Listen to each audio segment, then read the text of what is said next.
Le Grand Matin Sud Radio, 7h-9h, Jean-Jacques Bourdin. Bien, il est quelle heure? Il est 8h24 et nous sommes avec Benjamin Glaise, évidemment. Benjamin, on en parle. C'est une chance, oui. Oui, Benjamin.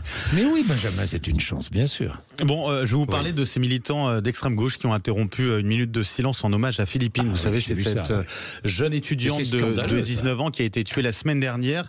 Et cet hommage rendu à l'origine à Philippine, c'est un rassemblement qui était organisé samedi matin devant le palais de justice de Vienne, dans l'Isère. C'est une députée ciotiste qui avait décidé d'organiser ce rassemblement, Nan Mansouri. Et c'est au moment de la minute de silence, avec une trentaine de personnes, que des militants d'extrême gauche sont intervenus, ont fait irruption pour chanter ceci.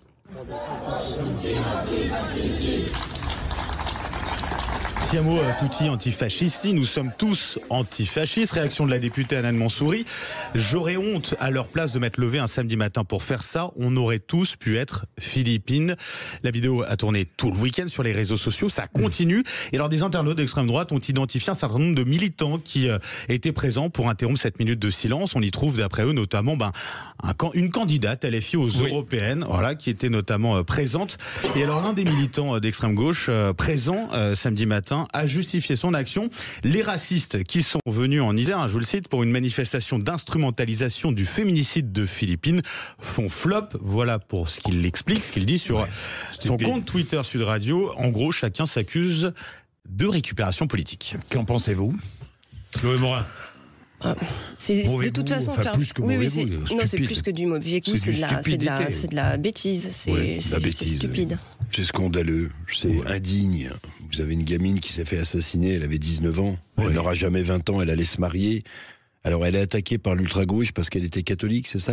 Oui, c'est ça. Oui. Non, mais c'est scandaleux. C'est comme les étudiants à Sciences Po qui arrachent les affiches avec le visage de Philippines. Mais attendez, mais moi je trouve ça absolument dingue.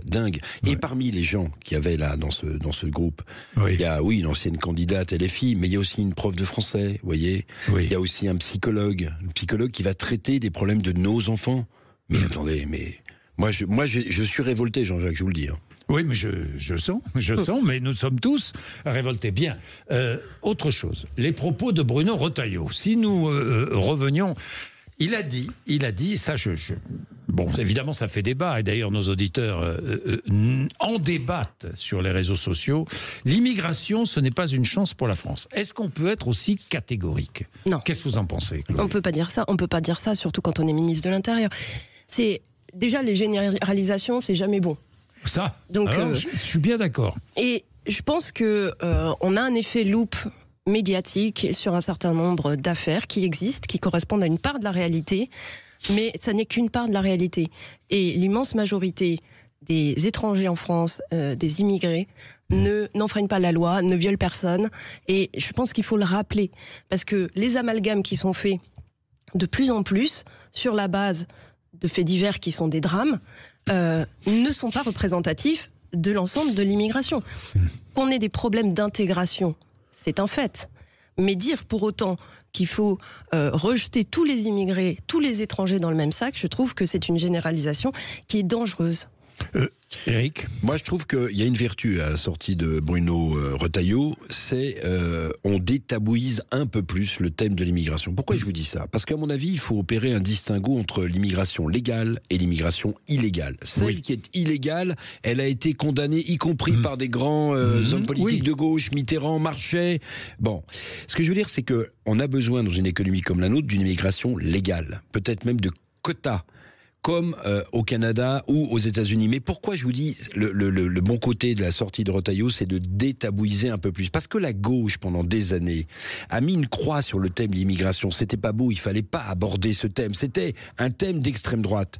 Parce qu'on a un tabou en France à aborder le thème de l'immigration. Et pourquoi c'est pas le cas au Canada ou aux États-Unis? Parce que ces deux pays se sont peuplés grâce à une immigration massive. Le peuple indien aux États-Unis a été repoussé, et ce sont des Irlandais, des Anglais, des Français. La gauche n'a jamais voulu parler d'immigration, mais jamais. L'extrême droite, elle, quand elle parle d'immigration, la droite, elle parle d'immigration fermée.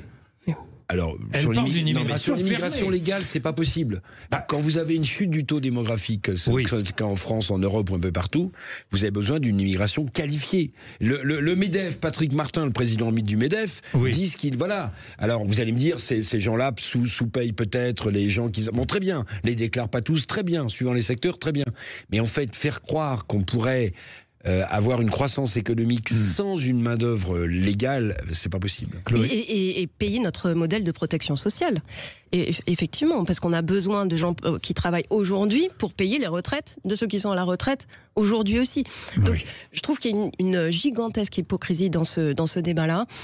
Certes, pendant longtemps, la gauche n'a pas voulu aborder le sujet Oui. et ça n'a pas aidé à le traiter de manière nuancée avec Et discernement et sereine. Mais pour autant, je crois que les caricatures qui sont faites aujourd'hui par l'extrême droite et par une partie de la droite ne servent pas le débat non plus. Et donc, il faut arriver à dépassionner ce débat.